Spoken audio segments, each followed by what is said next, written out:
نبی کریم صلی اللہ علیہ وسلم کے اصال ثواب کے لیے, اور خصوصاً اللہ تبارک و تعالیٰ کی رضا کے حصول کے لیے اگر آپ غربا کو کھلائیں تو اس میں کوئی حرج نہیں ہے. بسم اللہ. سو دوستو آپ نے مفتی اکمل صاحب کا موقف سن لیا. انہوں نے کہا کہ اس میں کوئی حرج نہیں ہے, آپ بنا بھی سکتے ہیں, کھلا بھی سکتے ہیں, آپ اپنے پیاروں کے لیے آپ جو ہے وہ کر رہے ہیں, ثواب کر رہے ہیں, ثواب پہنچا رہے ہیں آگے. تو ان کے بقول انہوں نے کہا کہ یہ چیز جائز ہے, آپ کر سکتے ہیں, لیکن اس کے اندر کہ فکس کر لینا کہ کرنا ہی کرنا ہے تو وہ درست نہیں ہوگا. یہ آپ کے سامنے موقف تھا. آگے چلتے ہیں, مفتی طارق مرشد صاحب کا موقف لیتے ہیں, وہ کیا کہتے ہیں اس حوالے سے. الرحمن الرحیم. اس رات کے حوالے سے بہت ساری چیزیں ہمارے معاشرے میں مشہور ہیں جن پر عمل بھی کیا جاتا ہے. میرا خیال ہے عبادت کے علاوہ سب کچھ ہی ہوتا ہے اس رات میں. قبرستان جاتے ہیں لوگ, نہاتے دھوتے ہیں, اچھے میں نے خود دیکھا ہے اچھے پڑھے لکھے لوگوں کو. بعض تو ایسے ہیں جن کے علماء سے تعلق بھی ہے, وہ اس رات کو نہا کے نئے کپڑے پہنتے ہیں, جتھوں کی شکل میں قبرستان جاتے ہیں. پھر قبرستان پہ بعض لوگ باقاعدہ پروگرام کرتے ہیں, روتے ہیں دھوتے ہیں, دعائیں مانگتے ہیں, ٹی وی چینلز پہ لوگ دیکھتے ہیں. اچھا خاصا ایک انٹرٹینمنٹ کا ایک ذریعہ بن جاتی ہے یہ رات. حلوے بھی پکائے جاتے ہیں, بھجوائے بھی جاتے ہیں, کھائے بھی جاتے ہیں, چراغاں کیا جاتا ہے. تو دوستو آپ نے مفتی طارق مرشد صاحب کا موقف سنا. انہوں نے کہا کہ اس رات کو عبادت کے علاوہ باقی سارا کچھ ہوتا ہے, اور حلوے پکائے جاتے ہیں, اور نہاتے ہیں دھوتے ہیں, قبرستان جاتے ہیں, روتے ہیں وہاں پہ, مطلب انٹرٹینمنٹ کا ایک ذریعہ بن جاتا ہے. یہ آپ کے سامنے موقف آپ کو دیا مفتی طارق مرشد صاحب نے. آگے چلتے ہیں, ایڈوکیٹ فیض سعید صاحب کا موقف لیتے ہیں اس حوالے سے, وہ کیا کہتے ہیں. حدیث سے ثابت ہے. سب سے پہلی چیز تو یہ یاد رکھیے, یہ برات لفظی عجیب ہے. جیسا کہ عید الفطر, کیا معنی ہے اس کا؟ عید جو فطر کی عید ہے, چونکہ فطرہ دیتے ہیں اس سے پہلے غریبوں کی مدد کرتے عید الفطر. عید الاضحیٰ وہ عید جس میں ہم جانور کو ذبح کہتے ہیں, یا یوم النحر کہتے ہیں اس دن کو, ذبح کرنے کا, خون بہانے کا دن. سگنیفیکنس ہے, کچھ نہ کچھ سمجھنا. اب یہ کیا ہے؟ لیلۃ البرات, شب برات. برات کا عربی میں کیا معنی ہوتا ہے؟ نفرت کا اظہار کرنا. جیسے کہ اللہ رب العزت نے سورہ توبہ کے اندر کہا برات من اللہ ورسولہ, کہ اللہ اور اس کے رسول اپنے نفرت کا اظہار کرتے ہیں مشرکین سے, اور جب 4 مہینے گزر جائے حرمت والے تو پھر ان کو جو ہے چھوڑو مت. اگر یہ امن پہ آتے تو ٹھیک, نہ امن پہ آئے تو پھر ان کو جہاں پاؤ, چونکہ اب جنگ کا اعلان تھا, یہ قتل کرو انہیں. تو یہاں برات کا اظہار کیا. اب یہ شب برات, اس کا معنی ہو رہا ہے کہ نفرت کے اظہار کرنے والی رات. ابھی کیسی رات ہو سکتی ہے شریعت میں جسے نفرت کا اظہار, کیا نفرت کا اظہار کرنا ہے بتائیے, کیا اظہار کرنا ہے آپ کو؟ کیا برات, کس سے برات کا اظہار کرنا ہے؟ فرعون سے برات کا اظہار کرنا ہے, نمرود سے برات کا اظہار کرنا ہے؟ نہیں. اب لاجک دیکھیے, میں نے کہا نا ثابت چیز نہیں ہے تو ثابت کرنے کے لیے ہر چیز لا لیتے ہیں. نہیں, بولے یہ ایسی رات ہے جس میں گناہوں سے برات کا اظہار ہے. میں نے کہا صرف ایک رات اور پوری زندگی کرتے رہو, پھر ایک رات برات کرو اور پوری زندگی چاہتے رہو گناہوں کو؟ نہیں, ویسا نہیں. پھر کیا معنی ہے برات کا؟ کوئی سگنیفیکنس, کوئی اہمیت ہی نظر نہیں آ رہی. اس کے نام خود دیکھیے عجیب ہے. اور کہیں بھی قرآن میں اور کہیں بھی حدیث میں برات کا لفظ ہی نہیں یاد رکھے کہ لیلۃ برات ہے. برات کا لفظ ایک بار آیا بس, وہ سورہ برات کے اندر, یا سورہ توبہ کو سورہ برات بھی ہے, سورہ برات, اس کے علاوہ نہیں آیا. تو شب برات اگر آپ کسی چیز کو نام دے رہے ہیں تو میرا ایک بنیادی سوال ہے, یہ نام رسول اللہ صلی اللہ علیہ وسلم اپنی زبان سے لیا کیا؟ آپ صلی اللہ علیہ وسلم کی زبان مبارک سے کس نے لیلۃ البرات کا نام سنا کیا کبھی؟ پورے حدیث کا ذخیرہ اٹھا لیجیے. اور ذخیرہ اٹھانے کے بعد لوگ کہتے ہیں 15 شعبان کا ذکر ہے نا, انشاءاللہ میں آ رہا ہوں 15 شعبان. تو 15 شعبان بولیے نا, لیلۃ البرات کیوں بول رہے ہیں؟ تو جو اگر چیز منانے کی ہوتی, عبادت کی ہوتی, جاگنے کی ہوتی, تو رسول اللہ کیا نام نہ دیتے اس کو؟ عید الفطر کو نام دیا گیا, عید الاضحیٰ کو نام دیا جا رہا ہے, لیلۃ القدر کو نام دیا جا رہا ہے, تو کیا رسول اللہ ایک ایسی افضل رات کو نام نہ دیتے اور خالی 15 شعبان کے اوپر ڈیپینڈ کر کے چھوڑ دیتے؟ سمجھ لیجیے, ایک رات ہے, سمجھے شب قدر ہے, تو 21 رمضان کو ہو سکتی ہے, 23 ہو سکتی ہے, 25 ہو سکتی ہے, 27 اور 29 ہو سکتی ہے. تو اس کا سگنیفیکنس ہے, تو ایک نام بھی ہے اس کا کہ بھائی لیلۃ القدر, تلاش کرو اسے, ہے نا. یہاں کیا ہے؟ نام ہی غائب ہے. کوئی حدیث کی ذخیرے میں بتا دے کہ رسول اللہ نے 15 شعبان کو لیلۃ البرات, شب برات کا نام دیا ہو. تو یہ نام بھی خود ساختہ ہے. جب نام خود ساختہ ہے تو باقی سب چیزیں سمجھ جائیے آپ کیا ہوں گی. پھر نام ہی خود من گھڑاتے ہمارا بنایا ہوا ہے. میرے بھائی سو دوستو آپ نے ایڈوکیٹ فیض سعید صاحب کا موقف سنا. انہوں نے کہا کہ شب برات جو بنایا گیا ہے اس کا نام ہی غلط ہے, اور دوسرا یہ کہ اس کے اندر جو بھی چیزیں ہیں وہ قرآن و حدیث کی روشنی میں ثابت نہیں ہے.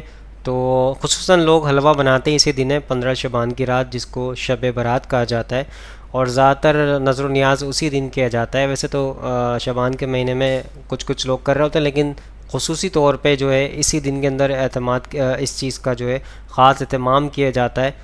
تو بہرحال آپ کے سامنے ایڈوکیٹ فیض سعید صاحب کا موقف رکھ دیا. آگے چلتے ہیں انجینئر محمد علی مرزا صاحب کا موقف لیتے ہیں, وہ کیا کہتے ہیں اس حوالے سے. جہاں تک شعبان المعظم کے بابرکت مہینے کی عظمت کا تعلق ہے, خصوص بالخصوص اس میں رکھے گئے اور روزوں کی جو فضیلت ہے, تو اس پہ صحیح بخاری اور صحیح مسلم کی کئی احادیث گواہ ہیں, اس سے تو ہمیں کوئی انکار نہیں ہے. معاذ اللہ استغفر اللہ, ہم تو سچائی سے روگردانی کریں گے.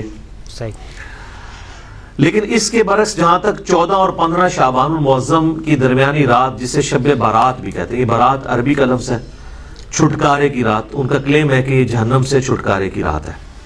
یہ لادہ بات ہے کہ جہنم سے چھٹکارے کی رات منا رہے ہوتے ہیں اور نیچے جہنم کی وہ چیز بھڑکا رہے ہوتے ہیں, پٹاخے اور انار اور پتہ نہیں کیا کچھ آگ والی چیزیں چھوڑ رہے ہوتے ہیں. اگرچہ اس عمل کو کوئی بھی مکمہ فکر آن نہیں کرتا, لیکن بہرحال مسلمانوں میں کسی فرقے کے زیر اثر یہ بات آئی ہے نا, اور وہ اس فرقے والوں کو پتہ ہے. یہ وہی لوگ ہیں جو اپنی مسجدوں میں لائٹنگ کرواتے ہیں اس رات کو, اور ہم بھی اسی فرقے سے, بریلوی فرقے سے تعلق رکھتے تھے. ہم لوگ بھی بچپن میں یہ سارے پٹاخے چھوڑتے رہے, تو ہم نے ہندوؤں سے تو نہیں سیکھے تھے, ہم نے تو کبھی بھی ہندوؤں کے ساتھ وقت نہیں گزارا. اب آگے یہ تو دعوت اسلامی نے جب لوگوں کو ایجوکیٹ کیا کہ یار یہ غلط کر رہے ہو, یہ یعنی حرام ہے یہ کرنا, تو تب لوگ ایجوکیٹ ہوئے. اس وقت جو کچھ ہو رہا ہے, جس طرح ہندوؤں میں وہ دیوالی کے نام کے اوپر یا ہولی کے نام پہ جو تماشے ہو رہے ہوتے ہیں نا, وہ مسلمانوں میں شب برات کی رات کو ہو رہے ہیں. یہ ہوئے مسلم سکولرز کے ہی زیر اثر ہے, کیونکہ دین کے نام کے اوپر وہ رات منائی جا رہی ہوتی ہے نا. اب یہ اس سے انکاری ہو جائیں یا روگردانی کر لیں تو ان کا اپنا معاملہ ہے. تو اب اللہ کے فضل ہے کہ چونکہ ملک کی اکانومی ویسے ہی گر گئی ہے, اس لیے اتنا خرچہ کوئی کرتا نہیں ہے. تھوڑی لوگوں میں ایجوکیشن بھی آ گیا. اب کچھ سالوں سے میں نے دیکھا یہ معاملہ آلموسٹ ایبسلیٹ ہو گیا, ختم ہو جا رہا ہے اللہ کے فضل سے. تو یہ جو شب برات کی جتنی بھی احادیث ہیں, ان میں سے کوئی بھی حدیث ہے بھی وہ گنتی کی ہیں, 5-6 احادیث ہیں, بلکہ وہ کہنا چاہیے کہ احادیث کیا ہیں وہ یعنی سند کے ساتھ روایتیں بیان ہوئی ہیں نبی اسلام کے ریفرنس سے. کوئی بھی اصول محدثین کے اوپر صحت کے درجے پہ نہیں ہے. لیکن اس ساری ڈسکشن کا سب سے خطرناک پہلو یہ ہے کہ شب برات کے بارے میں, یعنی 14 اور 15 کی درمیانی رات, جسے ہم 15ویں رات کہتے ہیں شعبان کی, جو کلیم کیا جا رہا ہے نا کہ اس رات میں تقدیر کے فیصلے ہوتے ہیں, رزق لکھ دیا جاتا ہے, کس نے مرنا ہے کس نے پیدا ہونا ہے, یہ ساری باتیں لکھ دی جاتی ہیں. یہ سارے کے سارے کلیم, حتیٰ کہ یہاں تک کلیم کیا جاتا ہے جی قرآن 2 دفعہ نازل ہوا ہے, ایک دفعہ لوح محفوظ سے جو ہے وہ پہلے آسمان پہ, اور اس کے بعد پہلے آسمان سے نیچے. وہ کہتے ہیں وہ جو پہلے والا اوپر والا حصہ نازل ہوا ہے وہ بھی اس رات میں ہوا ہے. یہ سارے کے سارے کلیم قرآن کی روح سے بالکل غلط ہے. قرآن حکیم کو آپ پڑھیں گے تو یہ سارے کے سارے کلیمز آپ کو شب قدر کے بارے میں ملیں گے. بالکل صحیح. قدر کا مطلب ہی ڈیسٹنی کی رات, جو رمضان المبارک کے آخری عشرے کی تاک راتوں میں آتی ہے, اور بخاری مسلم میں کئی احادیث اس کے اوپر گواہ ہیں, وہ میں انشاءاللہ بیان بھی کر دوں گا. تو قرآن کی روح سے تو یہ شب برات کے بارے میں جو کچھ کلیم کیا جا رہا ہے وہ بالکل غلط ہے, قرآن سے ہی ٹکراتا ہے. یہی تو ہم کہتے ہیں کہ صحیح احادیث قرآن کے خلاف نہیں ہوتی ہیں, ہمیشہ جعلی روایتیں, ضعیف روایتیں یہ قرآن کے خلاف جا رہی ہوتی ہیں. نبی علیہ السلام ایک دفعہ, آپ کی بھی عادت تھی, صحیح مسلم شریف میں ہی آتا ہے, آپ علیہ السلام مسجد میں بیٹھے رہتے تھے حتیٰ کہ سورج انتہائی بلند ہو جاتا, اور صحابہ کے الفاظ ہیں کہ آپ مجلس کیا کرتے تھے. میں نے اسی سے اپنی نام مجلس رکھا تھا. مجلس نمبر 1 میں میں نے حدیث بھی بتائی تھی مسلم شریف کی. اور اس دوران ہم زمانے جاہلیت کے واقعات کو یاد کر کر کے نا ہنسا کرتے تھے. نبی اسلام ہمارے ساتھ مسکرا دیتے تھے کہ اسی فلانے دربار تے دیگا چڑھاتے سا. آج کے دور میں, اس وقت بتوں میں چڑھائی جاتی تھی نا, تو حضور بھی یعنی وہ کہتے تھے شکر اللہ نے ہمیں ہدایت دی. سو دوستوں, سارے علماء کرام کو موقف آپ کے سامنے پیش کر دیا, اور اس کا مقصد یہ تھا کہ آپ کے ان علماء کرام کے ذریعے آپ تک حق بات پہنچے, اور قرآن و حدیث کی روشنی میں آپ ریسرچ کر کے حق بات تک بآسانی پہنچ سکیں. اور آج کی ویڈیو سے جو ہمیں پتہ چلا ہے کہ شب برات جس کو کہا جاتا ہے وہ بنائی ہوئی ہے, اور حلوے کے حوالے سے یہ تھا کہ اس کے اندر جو ہے بدعت عمل میں شامل ہوگا کہ اس نظریے سے آپ حلوہ پکائیں کہ اس کے اندر اجتماعی طور پر آپ یہ کام کر رہے ہیں, اور سب مل کے اور یہ کام کر رہے ہوتے ہیں، حلوے پکا رہے ہوتے ہیں اس طرح کے نظر و نیاز کے حوالے سے، یہ بدعت عمل میں شامل ہو جائے گا، کیونکہ قرآن و حدیث سے یہ عمل ثابت نہیں ہے۔ اور نارملی ویسے ایصال کرنا تو ثابت ہے کہ ایصال ثواب آپ پہنچا سکتے ہیں، لیکن وہ کسی بھی عام دن میں پہنچا سکتے ہیں، یہ نہیں کہ اجتماعی طور پہ آپ کسی ایک دن کو فکس کر کے اور اس کے اوپر آپ سارے گھروں میں اس طرح کی نظر و نیاز لگا رہے ہوں، تو یہ قرآن و حدیث سے ثابت نہیں ہے۔ تو آئی ہوپ آج کی ویڈیو آپ سب کو سمجھ آئی ہوگی، پسند آئی ہوگی۔ اس ویڈیو کو زیادہ سے زیادہ لوگوں تک شیئر کریں تاکہ حق بات لوگوں تک پہنچے اور آپ بھی صدقے جارے میں شامل ہو جائیں۔ انشاءاللہ نیکسٹ ویڈیو میں ملاقات ہوگی، یہاں پہ دیجیے اجازت، دعا میں یاد رکھیے گا، اپنا خیال رکھیے گا، اللہ حافظ، فی امان اللہ۔ اے خدا جس نے کی جستجو مل گیا اس کا تو سب کا تو